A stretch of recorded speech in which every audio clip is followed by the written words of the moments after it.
So this is my CELESTRON Nexstar 5 SLT.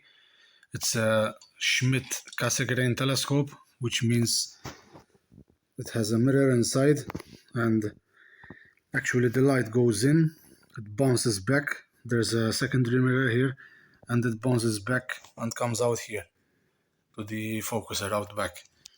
It is kind of a Newtonian and a refractor at the same time, kind of. And these telescopes are known to be pretty sharp, which I have experienced this myself. When they are collimated well, they are very sharp. This one is a 5-inch with 1250 millimeters focal length, which is surprising at this small size tube. As you can see, this is only like 30 centimeters long. And cassegrains are renowned for this. They are small tubes but pack a powerful punch in them. The focuser is very smooth. As you can see, this is the focus knob. As you can see, it easily turns. It turns quite a bit, but it does have a stop. Some people believe they don't have a stop. Yes, they do have a stop. Eventually it stops turning, but it does take quite a bit to turning. Like, you will spend like 1 minute turning like this. It has a lot of turning. It has a pretty solid dovetail. I modified mine. I put this to use a guide scope here. I put a bolt, shaved it down so it doesn't interfere with the guide scope, and it will point upside down, no problem. This is the visual back adapter. It will accommodate the eyepiece, like in this case it's 25 millimeter. And you can actually remove this. I'm gonna remove it for you. And it's a bit tight. I will have to do this with 2 hands. Okay. You can remove this and put, for deep space, this is a focal ratio of 10. So it's very, very slow for deep space. And there is a reducer in the market, which I have as well.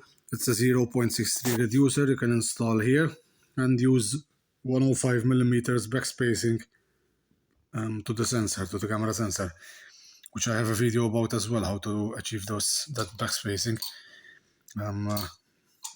It will be linked in the description for you. And you can screw that and screw the camera here, or if you're just doing the camera, you can like remove this, put it back in, and insert the nose piece of the camera here and use with a camera. This telescope is great for the moon, mostly at f10, especially it's for moon and planets and galaxies. If you are patient enough, galaxies will get a lot of resolution with this telescope, since it is a long focal length. Long focal length is good for faraway galaxies, not for Andromeda. Andromeda, this telescope won't be good. But as you can see, it's multi-coated optics, really good optics, and it keeps clean inside because there's a corrector plate here, so no dust goes in. And it needs collimation. It has these 3 screws, which I modified. I put 3 Allen bolts instead, because before they were Phillips head screws and they would kind of strip out. So I modified those, and it will lose collimation quite a bit easily, I have found. But if you don't bump it around, it will keep the collimation. But mine, for whatever reason, it loses the collimation quite a bit. And yeah, it is a great addition to my telescope family, which I have used for deep space objects, mostly with the reducer. And you can see on my channel what I have done with it. But for Saturn and Jupiter and planets, it's a great scope. And I have got it really cheap. This one is like, the price of it new, I think, is like 500 euros, which is not cheap for such a small tube. But basically this one is the same as a big Dobsonian. It's the same, like, will get the same resolution as like a 6-inch Dobsonian, those big ones. So that's the cap. I have a solar filter as well coming for it at the moment, but there are solar filters that just clip on for these. They have a solar film here, but they are a bit more pricey. And lastly, if you want to buy this telescope, I'm told doesn't accept the hyperstar option, which is a very expensive corrector here, like a comb corrector, but a very expensive one. It's like 1,000 euros or something like that, which will turn this telescope to f2, which is insanely fast. But this telescope doesn't accept. It's from the C6 or more. I am told that it accepts, but you know, it is what it is. Normally, it has a red dot finder here, but I removed mine, which I don't mainly use. I play it solve when I shoot deep sky objects, so I don't really need it. So I removed it, but you can put a guide scope or modify it and something like that. And it does need cleaning sometimes. The corrector plate, I clean it. When it gets a lot of dust, I clean it. Right now it's pretty clean. And yeah, so if you are looking for a telescope that is very versatile, can do the moon, can do the planets, and can do some deep sky objects, you will never fail with one of these. CELESTRON C5 and C6 are one of the best telescopes you can buy. Best bang for the buck. And because they are like they are versatile. They are for multiple things. You know, there are lots of telescopes, different ones for different things. This one is versatile. It's for everything.